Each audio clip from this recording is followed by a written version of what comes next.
I love the red hair. I'm loving this red. Thank you. I like it too. Yeah.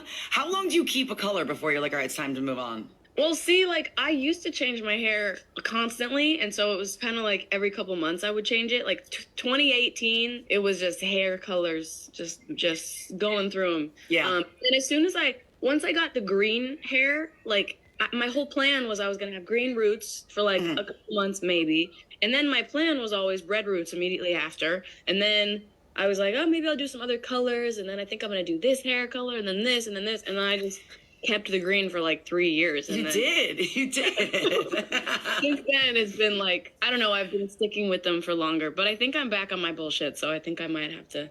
We're feeling it. We're feeling it. You had the blonde for the video. Was that a wig, or did you go through the process of bleaching it all out? For What Was I Made For, that was a wig, because remember I had blonde hair yes, years ago, and for that it took me like months and months to get the black out and turn it to blonde. So for What Was I Made For, no, that is a wig. I did not go blonde for that.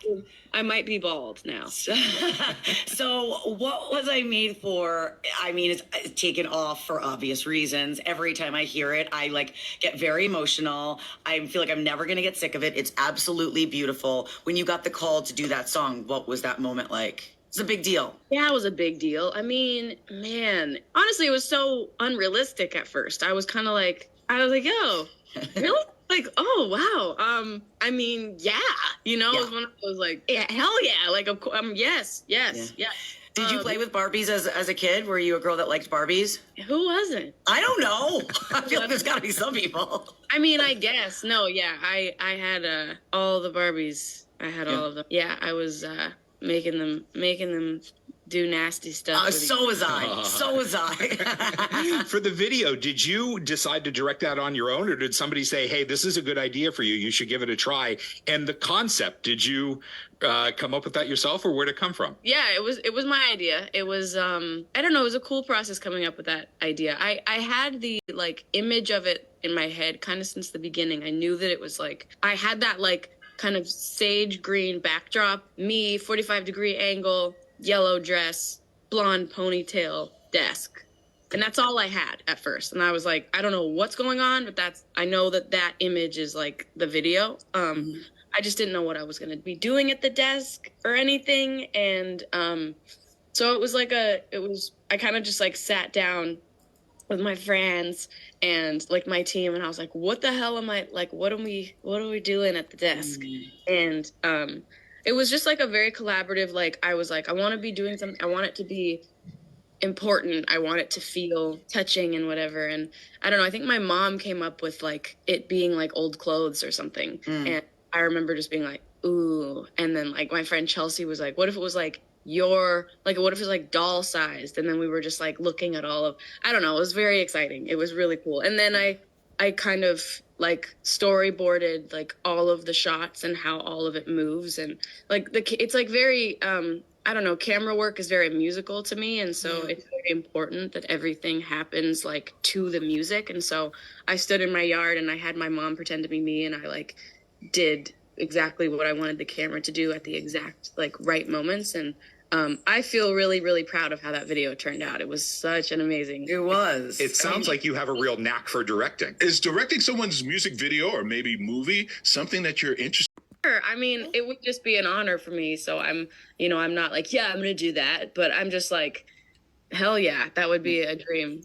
For sure. So that was like you, right? So like you directed that, but obviously you work with your brother a ton. You work with Phineas a lot. What is your process working together? Because I know you're so close, but I feel like I would have trouble working with a sibling. I mean, do you guys like you go at it ever if you don't agree on the way something should sound? Oh yeah.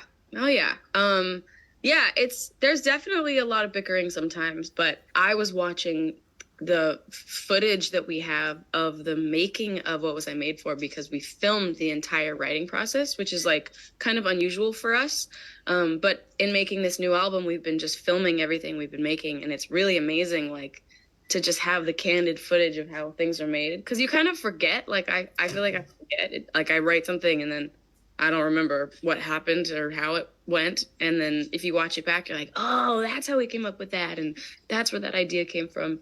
And I was watching these videos and I was sitting there and, you know, I was with a friend of mine and she was like, dude, it is so insane that you are siblings, that you work together like this, and that you can be like this professional and this collaborative and this like, you know, respectful of each other and have such a good like dynamic, and your siblings. And it really made me think like, wow, that's really lucky. Like I'd be wrestling my sister to the ground. Like it would never work. It would never work out. No, 100%. And also, like, I would probably say that, like, I'd probably be doing the same if I hadn't been doing this for so long. Like, if we had never been doing this and you asked me today, having never done that before, like, if I wanted to work with my brother, and I would be like, no.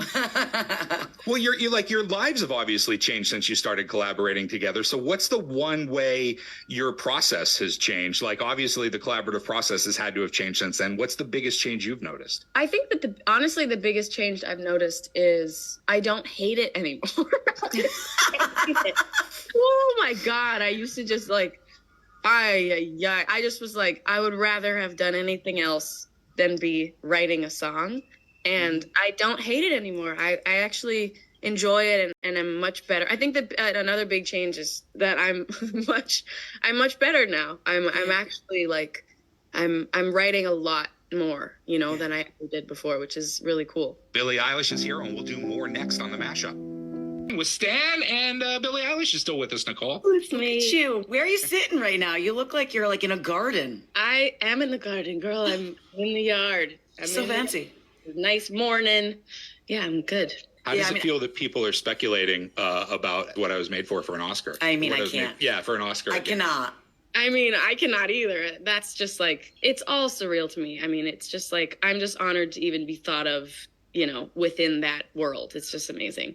Yeah. Now, Billie, there are videos of you flying economy, and recently people were shocked by this. Is there other normal stuff that people will be surprised that you still could do? Yeah, I'm finding more things. Like I don't know, I kind of had a realization recently where I was like, damn, I like haven't existed in the world for like 6 years. Like, I don't know, I feel like I was living a life, like a normal life, like a person's life.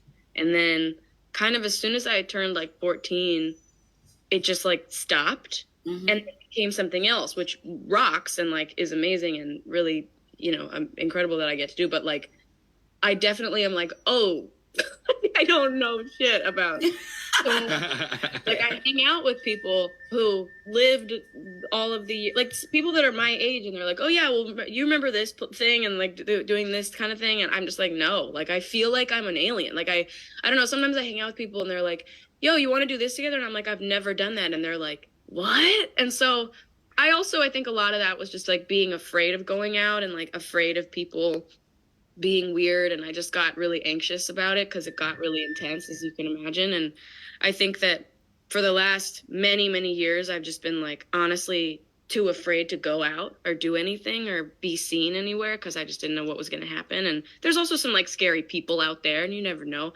So I think I'm coming more out of my shell, and I'm like letting myself like try to have fun and like see the kind of things that I can do, because I think that a lot of it's been false. I think for like many years I'd be like, oh, I wouldn't be able to do that. And I think that I'm going to try to figure out how to just do things I want to do and not that, you know, ruin my life. Yes. Good. Yes. Well, Billie, it's so awesome to talk to you. Before you go, though, every person who stops leaves a question for the next guest. It's time for yours. Hey, it's Tate McRae here, and my question is, what is your death row meal? My death row meal. How great is that Your question? final meal. Ever. Tate. Well, whoa. Ever? Ever. Like Thanksgiving. Okay, I like that. I like Turkey. that. Like Thanksgiving, no, because I'm vegan. No, she's vegan. Oh. We're rocking mashed potatoes and gravy. You're rocking all the sides. We're rocking mom rolls, dinner rolls made by my mother. Oh my God. Yeah, that's my meal. What was Tate's? Did she say? She didn't give us. She just, I know, right? We should make them answer their own questions, and we don't. You're killing it, girl. We love the song, and we love you, and we're so excited for you. Thanks, guys. Nice to talk to you again. You too, love. Later.